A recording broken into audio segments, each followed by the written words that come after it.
Welcome to the podcast with Kilee Nickels. I made the unlikely transition from stay-at-home mom to CEO of a multi-million-dollar leading fashion brand. At Nickel & Suede, we empower the everyday woman to step into her story more boldly, one life-changing accessory at a time.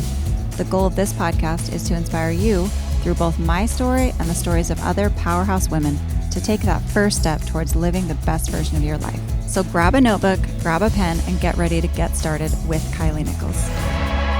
Hey everybody, welcome back to the podcast. I'm glad you're here and looking forward to the weekend.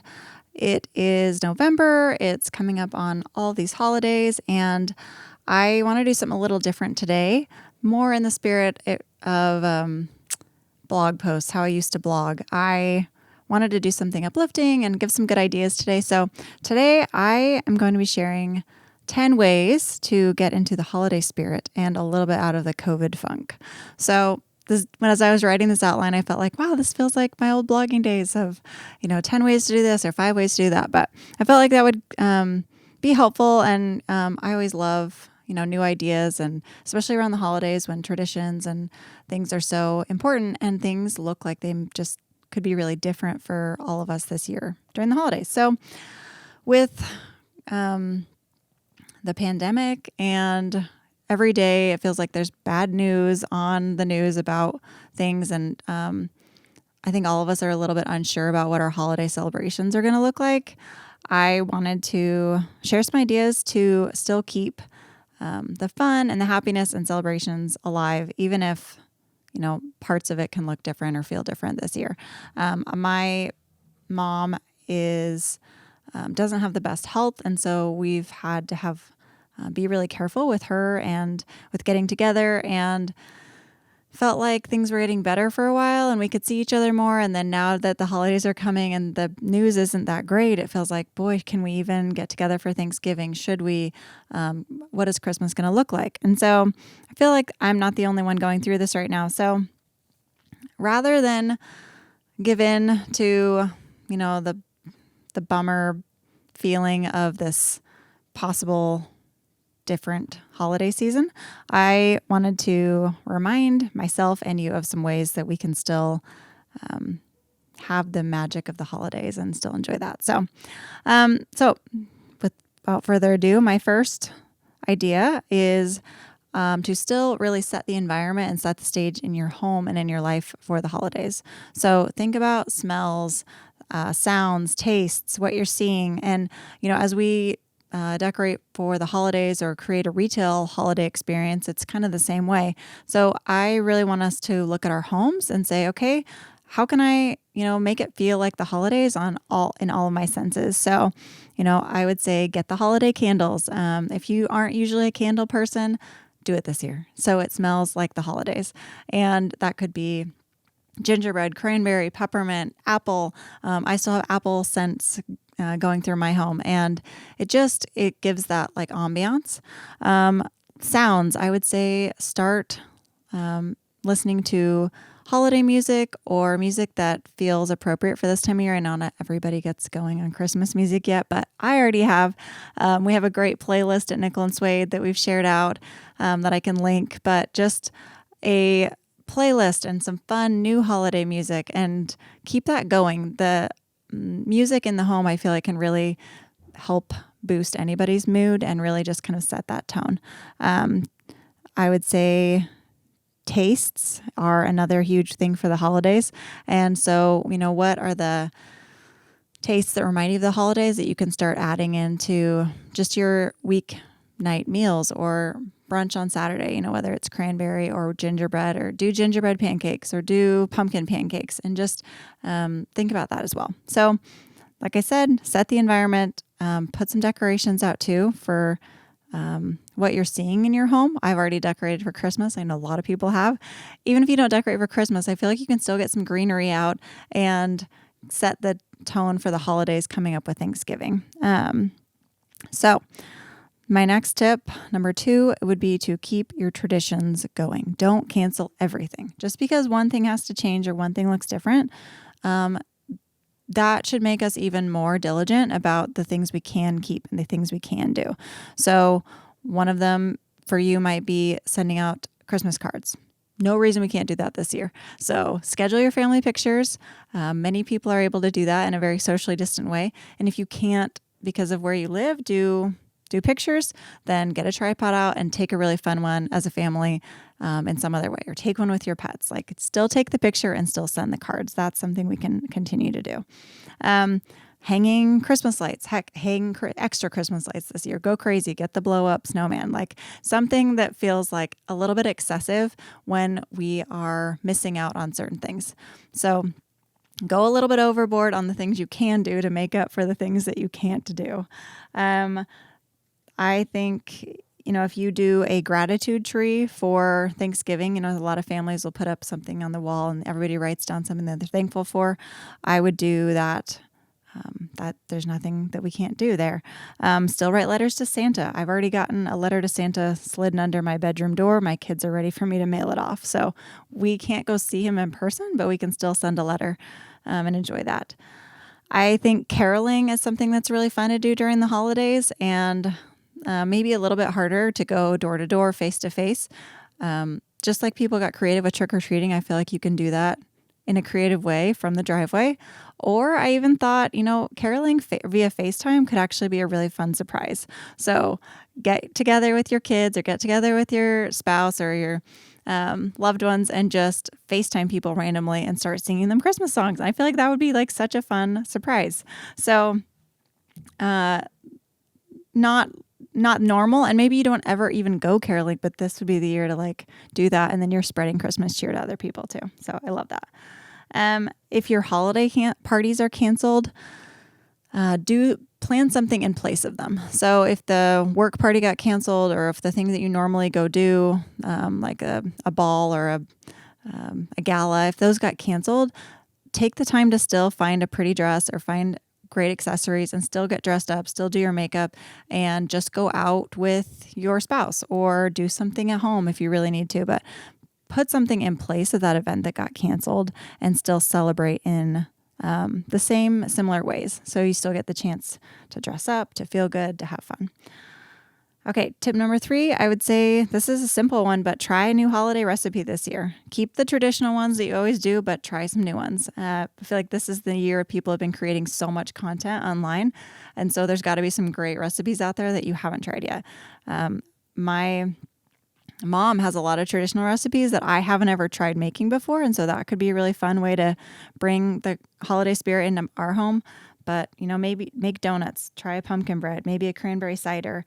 Have your kids pick out something that looks fun to do or fun to make. This is the year we've all been getting new cooking skills, so don't stop now. Keep it going through the holidays. My 4th tip would be to take gifts to your neighbors. So neighbor gifts are something that my parents always did growing up.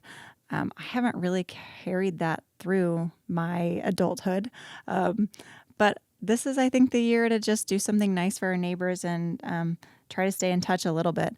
Ding Dong Ditch is one of my kids' favorite things to do. We do it at Halloween time with treats, and I feel like you can do the same thing, and that is very socially distanced and very COVID friendly.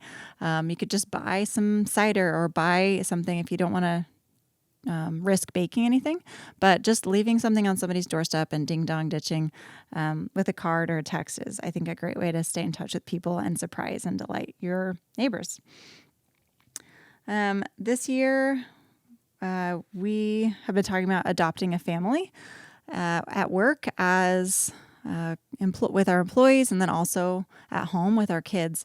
And it is so devastating to read the stories of all the families that are in the programs or in the lineup for Adopt a Family this year. This is definitely the year that so many people have faced hardship, and 100% the year that you can do some service and make a difference for parents and kids and families out there in your community. So I know probably more than ever they have needs, and there are lists and lists of families from your local organization. So if you can spare a little bit and take the time to do that for a family, anytime we've done it in the past, it's been a huge, huge blessing and such a rewarding experience.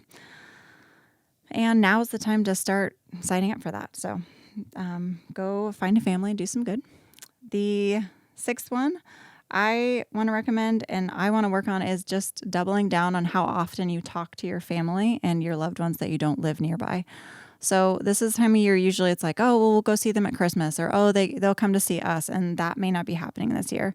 And so rather than just go through the times and not talk to each other, double down on the ways we can communicate. So I've got grandparents that are still alive, and my kids have great grandparents, and we need to get better about regularly sending them a package and regularly calling them and just putting that on the calendar. So as I go through this list of ideas, I don't think you need to do all of them. I think just one of them would really make a difference, and find the one that sounds like it would make the biggest difference in your life and help you serve a little bit more this holiday season.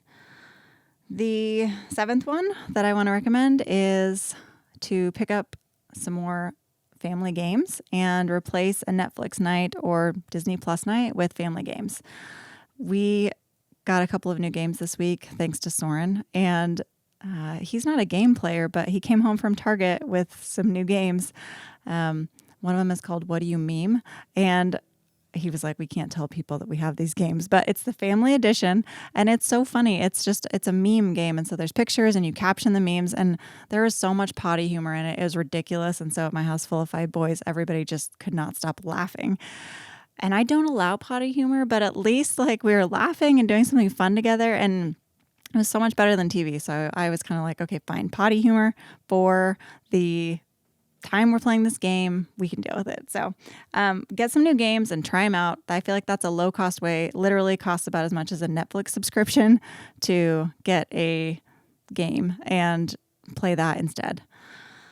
The ninth one is to start a gratitude journal. I know during the month of Thanksgiving is definitely the month we're all thinking about gratitude, being thankful and things. One thing that we started a couple of years ago is we have a gratitude journal for our whole family that we get out on Thanksgiving, and we all take turns writing in it, and we'll write kind of a full page of all the things we're grateful for that year. And that has been a treasure to look back on because my mom writes in it, my dad writes in it, my brother writes in it, whoever is at Thanksgiving writes in it. And so, you can keep that tradition alive even if we're not together for Thanksgiving, and have everybody just send in their answers and put those in the book. But our Thanksgiving journal has been something really cool that I'm grateful we've kept up. And you can keep it up for yourself, do your own gratitude journal, but a family journal was a really fun way to, I think, see what gratitude looks like through the eyes of your family members and your kids, and see what they're grateful for is really cool. I have 2 more.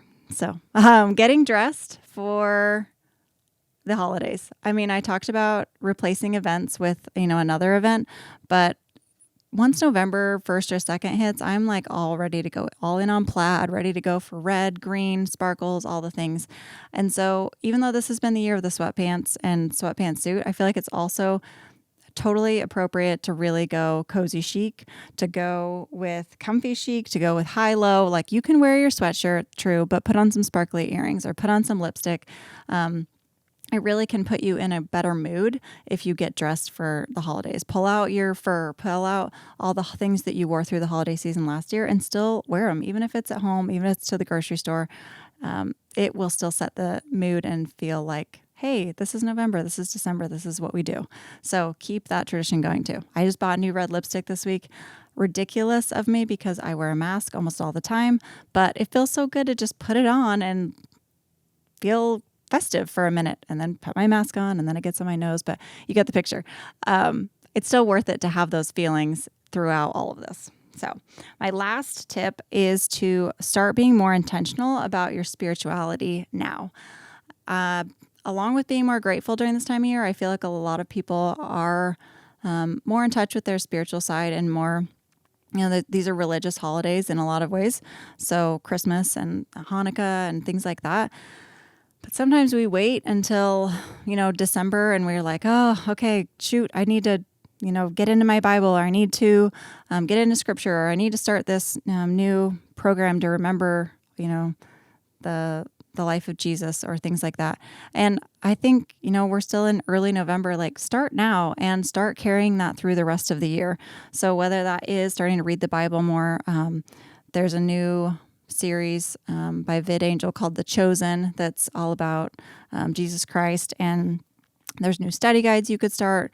Put it with your gratitude journal. Whatever it looks like for you, start that now and carry that through so that the religious side of the holidays doesn't feel like an afterthought. And I think that that'll make a difference this year too. So those are my top 10 tips. I personally will not accomplish all of them, but I do think they're all great ideas and they are all a fun way to bring the holidays into this season, maybe even start them early.